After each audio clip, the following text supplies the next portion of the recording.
আসসালামু ব্যারিস্টার হাসান। ওয়ালাইকুম আসসালাম। কি পরিমাণ সেভিংস অথবা ক্যাপিটাল বা দুটি থাকলে ইউনিভার্সাল ক্রেডিটের উপরে এফেক্ট করতে পারে? আমরা জানি যে যারা লো ইনকামে আছে কিংবা যারা ইনকামে নাই কিংবা যাদের কোনো সেভিংস নাই সার্টেন অ্যামাউন্ট অফ মানি, তারা কিন্তু এই ইউনিভার্সাল ক্রেডিট ক্লেম করতে পারে। তো এই ইউনিভার্সাল ক্রেডিট যখন তারা ক্লেম করে তাদেরকে কিন্তু অনলাইনে যে একটা অ্যাপ্লিকেশন কমপ্লিট করতে হয় এবং সেখানে কিন্তু অনেক ধরনের কোশ্চেন থাকে। তার ভিতরে কোশ্চেন থাকে যে ওই অ্যাপ্লিকেন্টের কী পরিমাণ ক্যাপিটাল আছে, আর ক্যাপিটাল বলতে বোঝায় যে তাদের কী পরিমাণ মানি আছে, সেভিংস আছে এবং ইনভেস্টমেন্ট আছে, এইগুলোকে মূলত ক্যাপিটাল বলা হয়। তো যখন ইউনিভার্সাল ক্রেডিট অ্যাপ্লিকেশন করে তখন কিন্তু একটি অ্যাসেসমেন্ট করা হয় যে তারা ইউনিভার্সাল ক্রেডিটের ইন্টাইটেল কিনা এবং ইন্টাইটেল হলে তারা কী পরিমাণ কিংবা কী পরিমাণ অ্যামাউন্ট তারা পাবে, যেটা ইউনিভার্সাল ক্রেডিটের কথা বলা হয়েছে। তো সেই ক্ষেত্রে যে যে ক্লেমেন্ট যে অ্যাপ্লিকেশন করবে তার কোনো যে ক্যাপিটাল আছে কি না, যেটাকে বলা হয় the value of all money, savings কিংবা ইনভেস্টমেন্ট ইউ ওন, এটা জয়েন্টলি হতে পারে যে কোনো ব্যক্তির সঙ্গে। অতএব এই ক্যাপিটাল তার কী পরিমাণ আছে, এই এটা কিন্তু ইউনিভার্সাল ক্রেডিট যখন অ্যাপ্লিকেশন করবে তখন সেটার অ্যাসেসমেন্টের সময় তাদের ইন্টারটেনমেন্টের উপরে কিন্তু এটা একটা সিরিয়াসলি ইম্প্যাক্ট করে থাকে।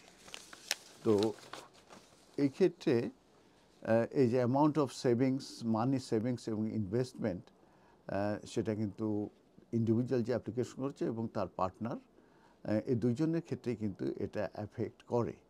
এবং সেটা কিসের উপরে অ্যাফেক্ট করে? প্রথম হচ্ছে যে তাদের ইউনিভার্সাল ক্রেডিটের এলিজিবিলিটির উপরে অ্যাফেক্ট করে, যে তারা ইন্টাইটেল কেনা। এবং সেকেন্ড যেটা আসে সেটা হচ্ছে যে ইউনিভার্সাল ক্রেডিট তারা রিসিভ করবে সেটার অ্যামাউন্ট কত হবে। তো যেটা অল মানি সেভিংস এবং ইনভেস্টমেন্ট, সেটা কিন্তু ইউকেতে এবং এটা অ্যাব্রোড দুটাই কিন্তু এই অ্যাকাউন্টে নেওয়া হবে যখন এই এন্টাইটেলমেন্ট অ্যাসেসমেন্ট করা হবে। এর ভিতরে cash money in your bank account, savings অ্যাকাউন্টে থাকা, তারপর savings for children in your name, এইভাবে কিন্তু অনেকগুলো ক্যাটাগরির কথা বলা হয়েছে।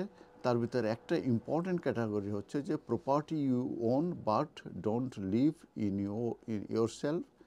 তারপরে property land and savings abroad, তেমন অ্যাব্রোডে যদি থাকে সেটাও কিন্তু এখানে অ্যাসেসমেন্টের সময় কিন্তু অ্যাকাউন্টে নেওয়া হবে।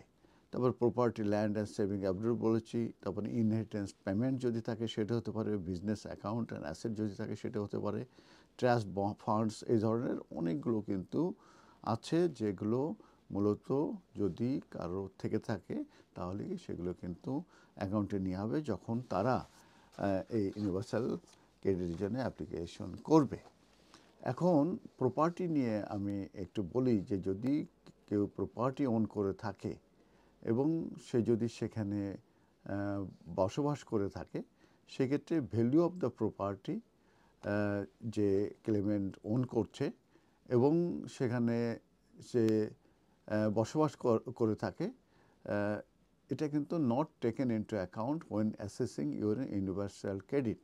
তার মানে সে ওন করছে কোনো প্রপার্টি এবং সে যদি সেখানে থাকে তাহলে কিন্তু এই ইউনিভার্সাল ক্রেডিট এন্টাইটেলমেন্টের ক্ষেত্রে যে অ্যাসেসমেন্ট, সেটা কিন্তু অ্যাকাউন্টে নেওয়া হবে না।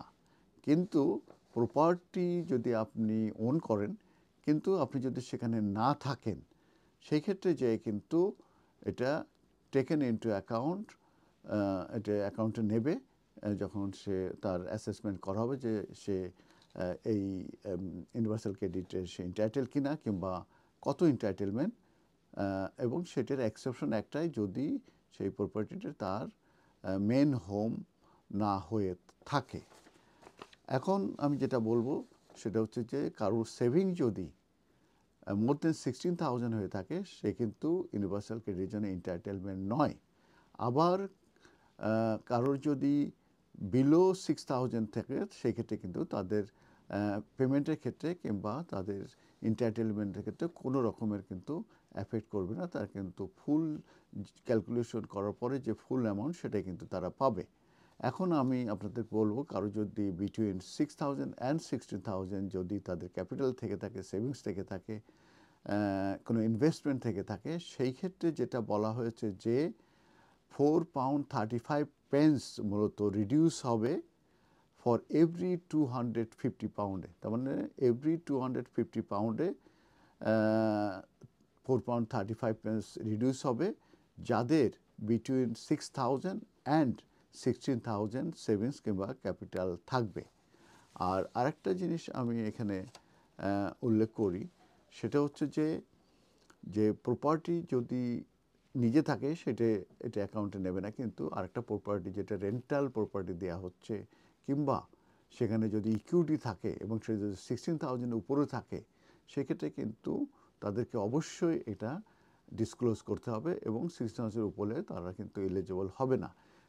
এখন কেউ যদি এটা হাইড করে এবং পরবর্তীতে তার যদি গ্রান্ট হয় এবং তারপরে যে তাকে কন্টিনিউয়াসলি দেখা গেলো যে ইউনিভার্সাল ক্রেডিট দেওয়া হয়েছে এবং একটা পর্যায়ে তার ফাইন্ড আউট করলো যে তার 3-4টি প্রপার্টি আছে এবং একটাই সে থাকে আর বাদ বাকিগুলো রেন্ট আউট করা আছে।